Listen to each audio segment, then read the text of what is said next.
3,523 feet. 0.15. That's where the water sat on July 23rd, 2026. And if you'd stood on the rim at Glen Canyon and known what that number meant, your stomach would have dropped. 33 feet. That's all that's left. 33 vertical feet of water between the second largest reservoir in the United States and the moment 8 massive turbines inside Glen Canyon Dam stop spinning. Not slow down. Stop. And when they stop, the lights they feed for 5 million people across a 17,000-mile federal grid go with them. You've probably seen the photos.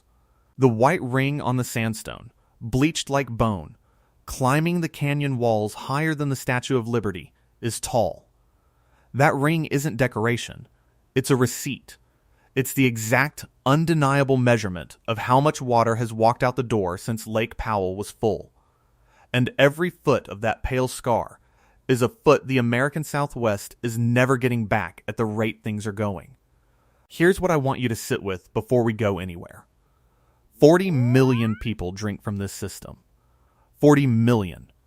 Farmers in the Imperial Valley, retirees in Sun City, casino workers on the Las Vegas Strip, kids turning on a tap in Albuquerque without a second thought. All of them tied to one river and 2 failing reservoirs by a web of pipes, canals, and 100-year-old legal promises. And the question nobody wants to answer out loud, the one I'm going to answer for you before this is over, is brutally simple. When Lake Powell dies, who loses their water first? Because it won't be everyone at once. It never is. There's an order. There's a sequence. 7 major cities sit directly in the blast radius, and they don't all go down together. Some are wired to fail early. Some have a little more rope. By the end of this, you'll know exactly which city I'd be most worried about if I lived there right now, and it might not be the one you're thinking of. That's Loop 1. Hold on to it. Loop 2 is stranger and darker. Everybody assumes the water runs out first, and the power dies with it. Backwards. Completely backwards. The lights go out a full 120 vertical feet before the water actually stops flowing. There's a horrifying gap in the middle, where the dam still holds a lake, still holds nearly 2 million acre-feet, but can't generate a single watt and can barely push water downstream through 4 backup pipes never designed to carry a river. I'll show you why that gap terrifies the engineers who understand it. But not yet. First, the machine itself. Glen Canyon Dam was finished in 1963. 710 feet of concrete wedged into the sandstone at Page, Arizona, right on the line where Utah becomes Arizona. It was never built to be pretty, though the blue-green water behind it fooled a lot of people. It was built to be a bank, a savings account. The upper basin states, Colorado, Utah, Wyoming, New Mexico, stash water behind that wall so they can legally deliver their share downstream to the lower basin and to Mexico, year after year, drought or no drought. Lake Powell is the vault. Glen Canyon is the door. And the vault is nearly empty. At 3,523 feet, Powell sits at roughly 22.3% of capacity. Full pool is 3,700 feet. Do that subtraction and let it land. Almost 80% gone. The all-time peak came back in 1983 when the water hit around 3,708 feet, and engineers had to scramble to run the spillways just to keep the thing from overtopping. 43 years later, they'd give anything for that problem. In 1983, they were fighting to let water out. Now, they're fighting to hold every drop in. The number that should be keeping water managers up at night lies at 3,490 feet. That's minimum power pool. That's the elevation where the reservoir drops too low to safely spin the turbines. Below that line, water starts pulling air down into the intakes, and air in a turbine means cavitation, tiny bubbles that collapse with enough violence to chew steel apart like it's chalk. So they won't run the turbines below 3,490. They can't, not without wrecking the machine. And 3,490 is only 33 feet under where the water sat in late July. Now here's the part that turns a statistic into a countdown. In the Bureau of Reclamation's July 2026 most probable 24-month study. That's the federal government's official projection, not some doomsday blogger. Lake Powell is projected to fall to that 3,490-foot minimum power pool line by December 2026. This year, not a distant scenario, months away. And it doesn't stop there. The same study projects an all-time record low of 3,476 feet by March 2027, punching straight through a floor that's never been touched in the 63 years since they started filling the lake. I want to be honest with you about what that projection is and isn't. It's a model. Snowpack could surprise everyone. Emergency operations could buy time. So when I say the turbines go dark in December, I'm telling you the federal government's best current estimate, not a guarantee stamped in stone. But when the agency that runs the dam publishes a date for its own machine going quiet, you pay attention. Jack Schmidt, who directs the Center for Colorado River Studies at Utah State University, has been blunt about the danger zone. Once elevation drops below 3,500 feet, he says, operations get very complicated. His words, at that point, the Bureau of Reclamation would be seriously concerned. We're already below 3,500. We blew past that number weeks ago. And Eric Balkin, who runs the Glen Canyon Institute and has watched this reservoir for years, put it in language that doesn't leave much room for comfort. We could be watching Lake Powell's mortality in real time. Mortality, he's talking about the lake like a patient in a hospital bed. Because that's what the charts look like now. A slow, monitored decline toward a moment the dam keeps standing but stops working. So how did the richest, most engineered water system on the continent get here? How does a country wedge 710 feet of concrete into a canyon, fill a lake 186 miles long, and then watch it drain toward the point of failure in a single lifetime? The answer starts 104 years ago, in a hotel room in Santa Fe, with a future president and a math error nobody caught. An error that was baked into the law of this river before a single shovel ever touched the ground. November 24th, 1922, Santa Fe, New Mexico.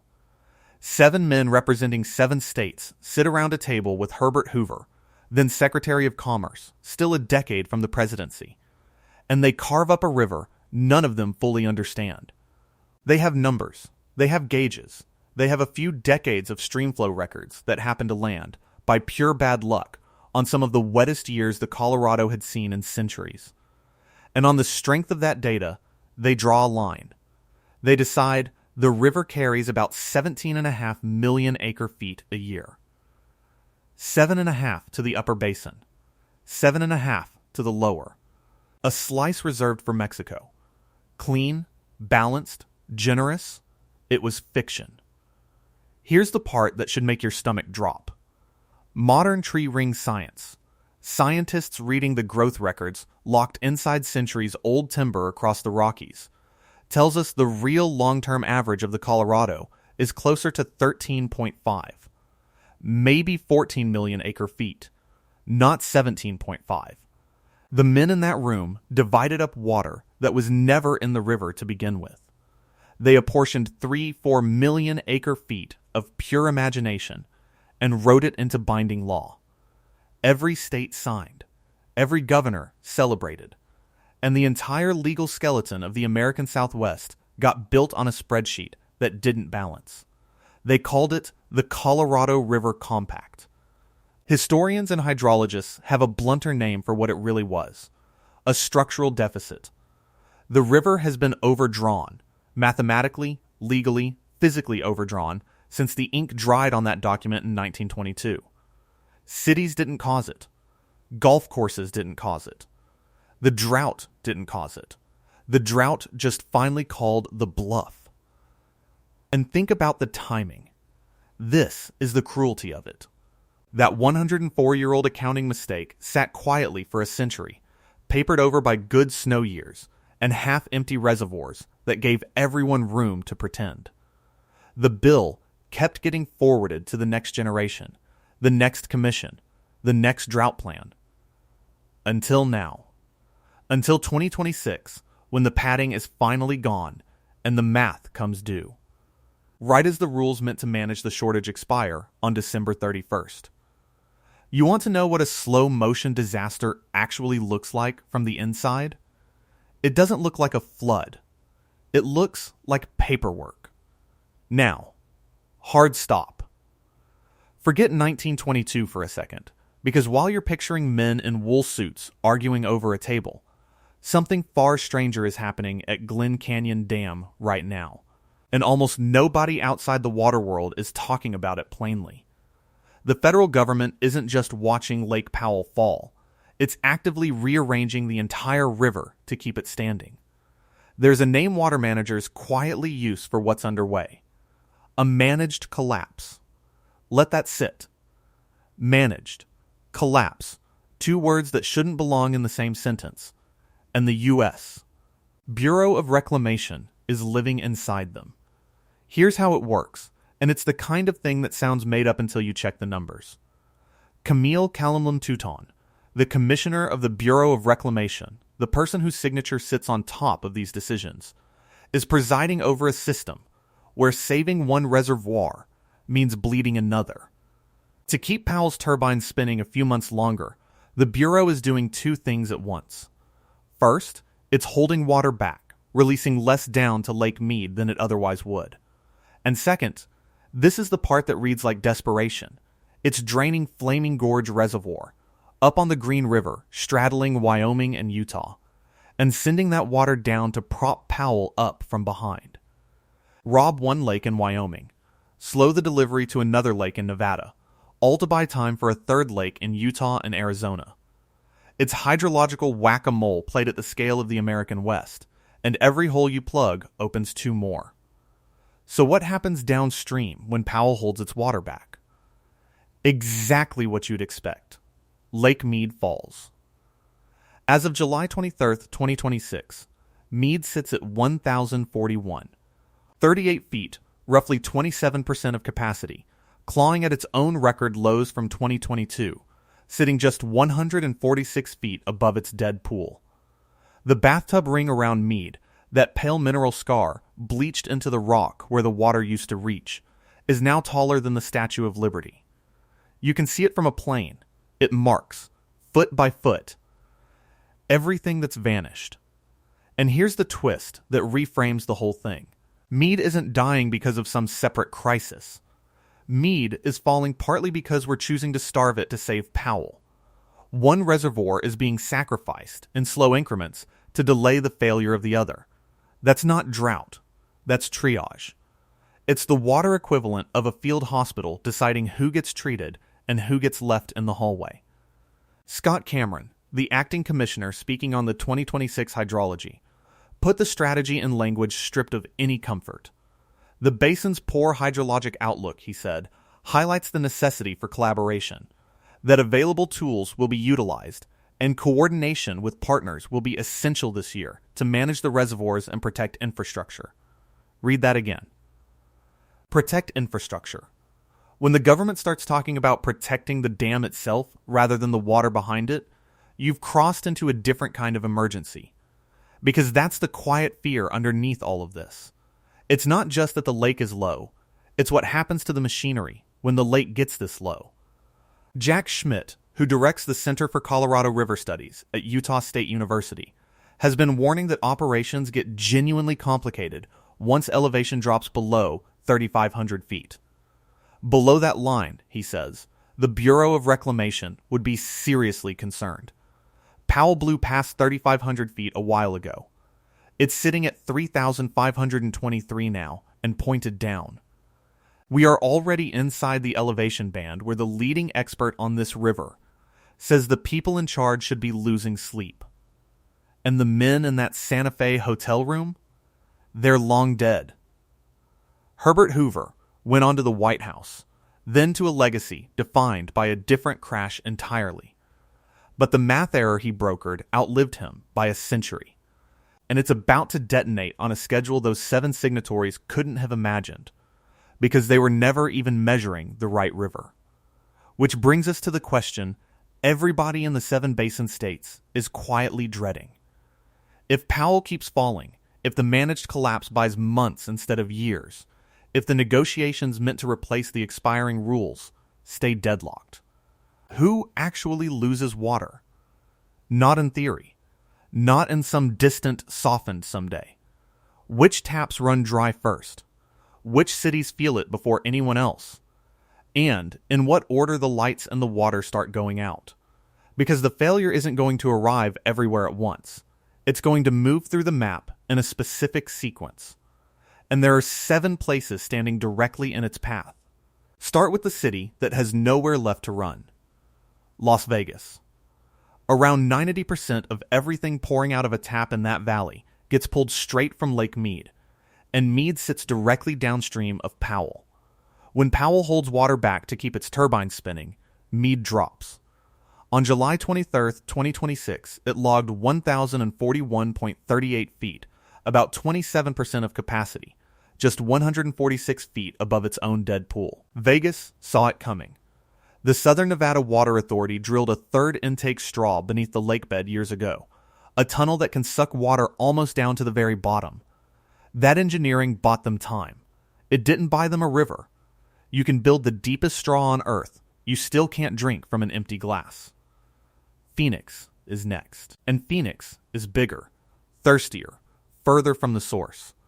Its lifeline is a ribbon of concrete they call the Central Arizona Project, 336 miles of open canal hauling Colorado River water uphill, across the desert, to the fastest growing metro in the country. Here's the catch. The cap was engineered as a junior water right. First in time, first in right. That's the entire logic of the law of the river.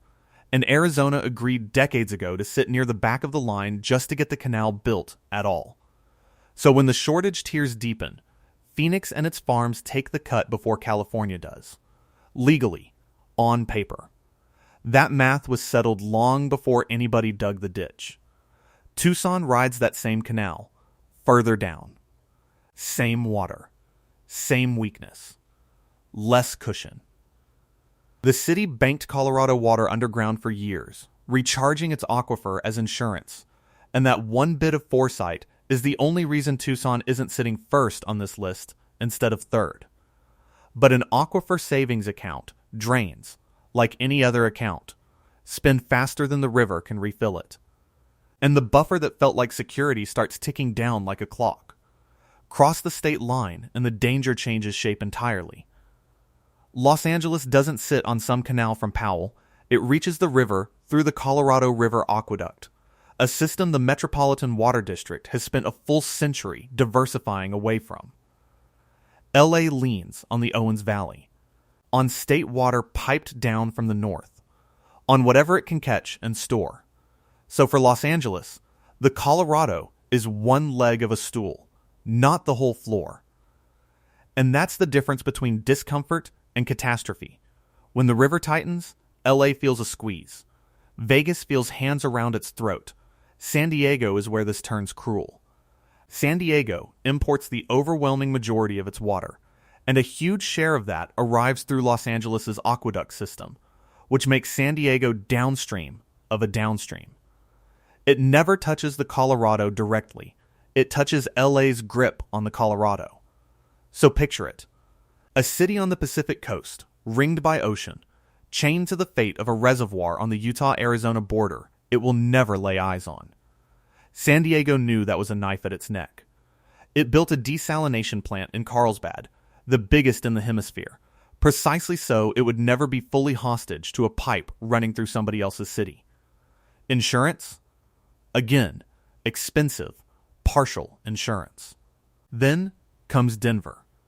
And Denver flips the whole story on its head. Because Denver doesn't pull its water from below Powell, it pulls from above. The Front Range reaches back over the Continental Divide and drags Colorado River water out of the upper basin through trans-mountain tunnels before that water ever reaches Lake Powell at all. Denver drinks first. Denver drinks from the source. Sounds like safety, doesn't it? Until you remember what's actually breaking here. The mega drought since 2000 isn't drying the reservoir, it's drying the snowpack that feeds every drop of it. Aridification means the parched Rocky Mountain soil swallows the snowmelt before it can ever run downhill. So even the city perched upstream of the entire crisis is drinking from a river that's shrinking at the tap, not just at the tank. Albuquerque is number 7, and it's the strangest one of all. It sits on the Rio Grande, a completely different river. But New Mexico engineered its way onto the Colorado anyway, through the San Juan Chama project. A trans-mountain diversion that tunnels Colorado Basin water under the divide and dumps it into the Rio Grande watershed to top up Albuquerque's supply. So a city that looks totally unrelated on any map is quietly stitched into the same failing system. Pull the San Juan Chama thread, and Albuquerque's math unravels too. 7 cities, 7 different straws jabbed into the same shrinking pool, and every single one assumed that pool was bigger than it ever really was. That's the sequence. Vegas by dependency. Phoenix and Tucson by legal seniority. Los Angeles and San Diego by chained plumbing. Denver and Albuquerque by the diversions they built to cut ahead of the line. It's not a ranking of who suffers most. It's a running order for who feels it first, and how the pain travels across the map like water finding the lowest ground. Now go back to that number. 3,523.15 feet. July 23rd, 2026. 33 feet of air between the surface and the moment 8 turbines stop turning. The Bureau's July study puts Powell at minimum power pool by December 2026. A federal projection, not a promise. Because snowpack and emergency releases can still bend that line. A record low of 3,476 feet by March 2027. And through all of it, a set of rules written in 2007 that decides how the 7 basin states split the shortage, rules that expire on December 31st, 2026, with Camille Callum-Toten's bureau on one side and 7 deadlocked states on the other. Still fighting over water that was overdrawn the day Herbert Hoover's ink dried in Santa Fe back in 1922. And here's the part that should keep you up at night. The lights go out before the water does. At 3,490 feet, the turbines die.